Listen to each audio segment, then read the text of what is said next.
The Last Carnival. A tale of shadows, memory, and the price of wonder. 1. The ticket. Nobody remembered when the carnival arrived in Silver Hollow.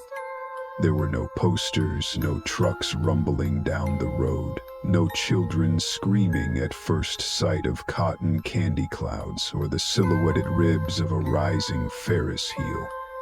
One morning, just before the town's sky turned October gray, it was there, looming at the far edge of the woods in a field long thought empty.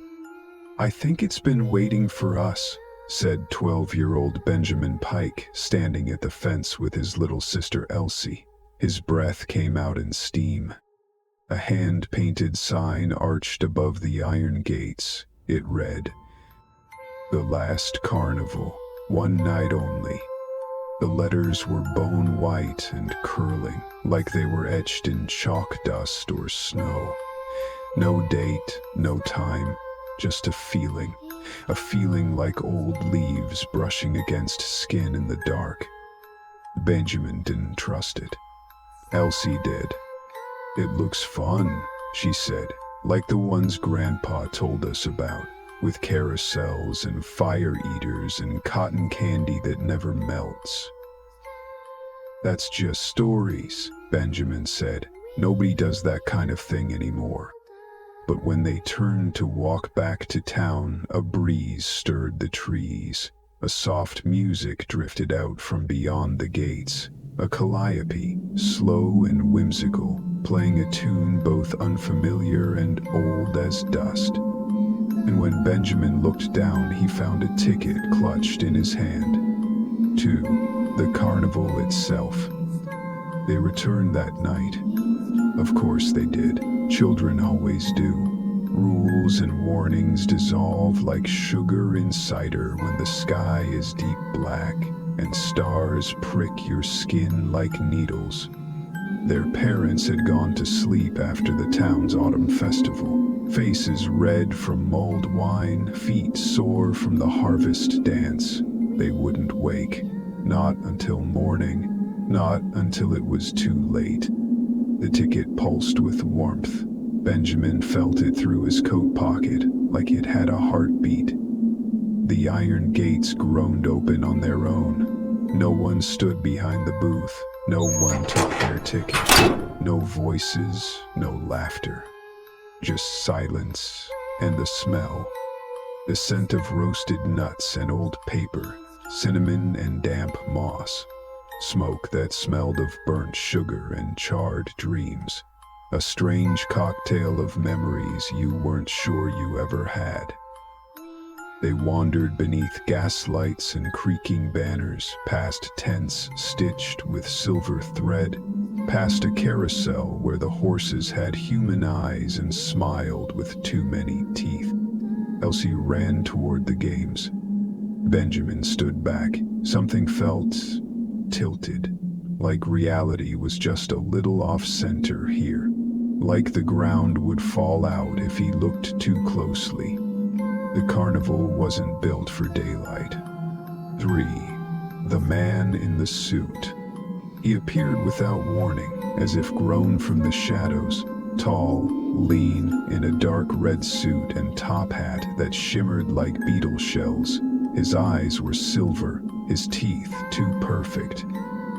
"Welcome, young travelers," he said, and his voice rustled like dry leaves.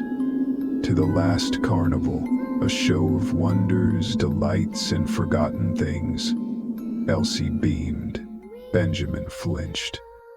"Are you the ringmaster?" he asked. "Oh no," said the man. "I'm only the usher. The carnival runs itself." He handed Elsie a balloon. It floated the wrong way, gently tugging downward toward the soil. Benjamin stared. "What's the catch?" he asked. The man smiled wider. "Only what you bring with you. Or the attractions." The hall of mirrors didn't show reflections. It showed memories. Some twisted, others true. Elsie laughed as she saw herself on her 7th birthday, covered in cake. Benjamin saw himself running from the woods, eyes wide, clutching something under his shirt. "I never went back for it," he whispered. "What?" said Elsie, but Benjamin didn't answer.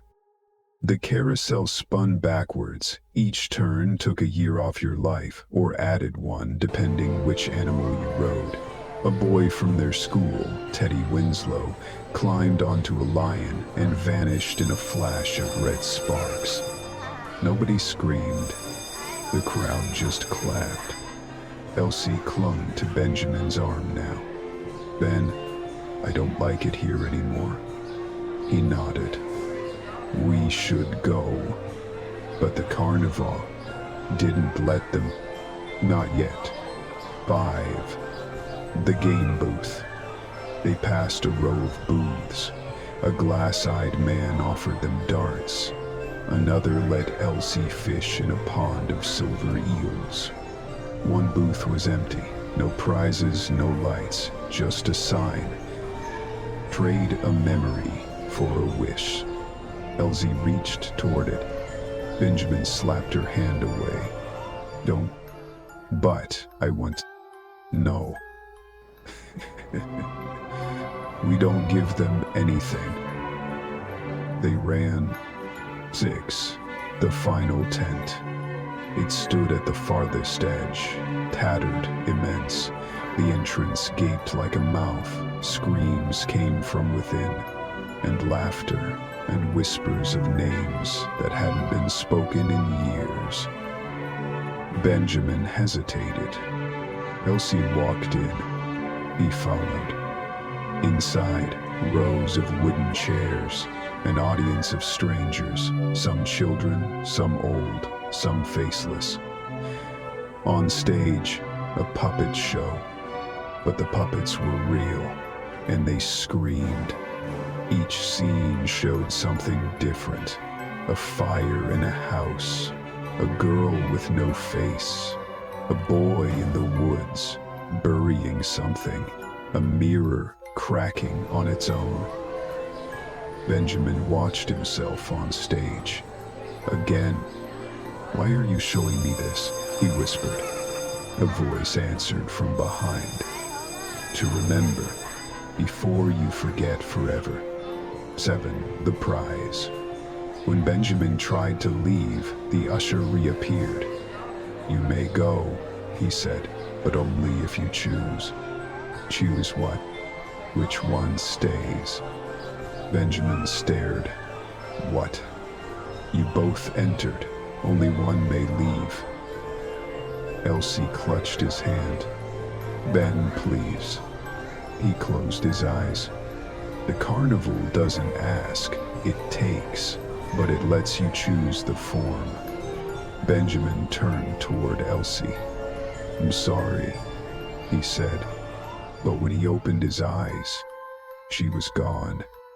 The aftermath. The carnival vanished by morning. No torn posters, no muddy footprints, just the empty field, wind stirred and silent, as if nothing had ever been there at all. Benjamin awoke in his bed, the sheets damp with sweat, his chest hollow. He ran to Elsie's room. It was empty. No toys, no pictures, no clothes in the closet. Only a single balloon tugging downward from the ceiling like a drooping flower. He touched it. It was ice cold. His parents didn't mention her. There were no photos, no birthday cards, no name in the school registry. Even the memories were slipping. Benjamin bit down on his knuckle to keep from screaming, but he wouldn't forget. He wouldn't let himself. He wrote her name in notebooks, whispered it into mirrors, hid drawings under his mattress. Elsie, Elsie, Elsie. Because if he forgot, she would be truly gone. A boy who remembers. Years passed. Benjamin grew taller, quieter, A boy of shadows and worn library books, of old photos that never came out right, of long walks to nowhere. Sometimes, in October, he swore he could hear it, the calliope music drifting from the trees. And sometimes, in the corner of his vision, he saw a flicker of red, a coat, a balloon, a smile with too many teeth. He knew what it meant. The last carnival was coming again, but this time he was ready. The return. He waited until midnight. The air was brittle with frost. The moon was a copper coin in the sky. Benjamin followed the old path through the woods, past the dry creek bed and the stone that looked like a sleeping dog. He came to the field. There it was. Not exactly as he remembered, but close. The bones of tents, the sway of gaslight.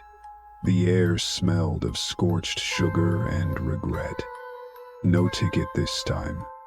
He walked straight through the gates. The usher was waiting. "You've come back," he said, no surprise in his voice. "Most don't." "I never left," said Benjamin. "Not really." The usher's grin spread like a crack across glass. "And what will you trade this time?" Benjamin pulled something from his coat. A photograph. The only one he'd managed to save.